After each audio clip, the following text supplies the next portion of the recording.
हैन सुदाउन गुरुङ हामीले यत्रो रगत बगाएको हामीले चुनाव गर्नलाई हो र ल भन्नु त यस्तो हो 84 को चुनाव अब 82 मा सार्नलाई हो र हामीले यत्रो गरेको हामीले यत्रो गोली खाएको खुट्टा हेर्नु हैन गाइदेऊ हामी गोली खाएको गाइदेऊ हो हैन खुट्टामा पनि अझैसम्म लागिरहेछ है अनि यहाँ म लगायत धेरै जना छौं के हामी एकछिन मैम एकछिन हामी यहाँ धेरै जना छौं हैन अहिले सबै तपाई हामी रोडमा बस्दा तपाई किन भेट्न आउने do you have some problem यस्तो छ अब नयाँ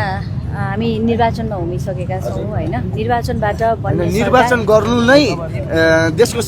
के रे विकासको उ हो त आधार हो त हैन नि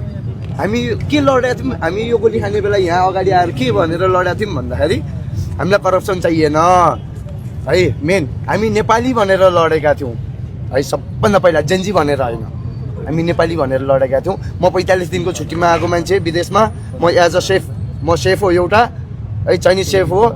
महिनामा 1.5 लाख रुपैयाँ खाने मान्छे किन आए त मैले यहाँ आन्दोलन गर्न केका लागि देशको परिवर्तन गर्न लागि हैन हामीले विदेशबाट पठाएको त्यत्रो रेमिटेन्सले इनोले घुस्काएको कारणले हामीले यहाँ के रे आन्दोलन गरे हो नि त्यही भएर गोली खा हो नि हामीले अनि तपाई अहिले किन चुनावमा उठ्दै हुनुहुन्छ के हामीले त चुनाव हुन नदिने भने हैन चुनाव भयो पनि यो देशले पल्टाइदिन्छ खाइदिन्छ हामीलाई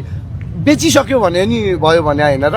त्यसैको लागि हामी रोडमा निरन्तर रोडमा बसिरहेछौँ माइती घरमा तपाई चाहिँ चुनाव भन्दै किन उठ्नु भएको छ शहीदको नाममा राजनीति गर्न मिल्दैन अनि हाम्रो रगतमाथि राजनीति त्यत्रो रगतमाथि नखेल्दिनु शहीदको रगतमाथि खेल्नु हामी पाइएन हजुरहरुको पार्टी तपाईले आश भरोसा लाग्यो त्यो नयाँ पार्टी भनेर हामी एकदम खुसी थियौं हैन अहिले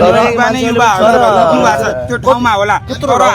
रगत बगाएर हामीले यत्रो गरेको यो हजुरहरुलाई चुनावमा जिताउनलाई उठाउनलाई चुनाव एकछिन उहाँले जवाफ दिनुहुन्छ यो चुनाव लडाउनलाई हो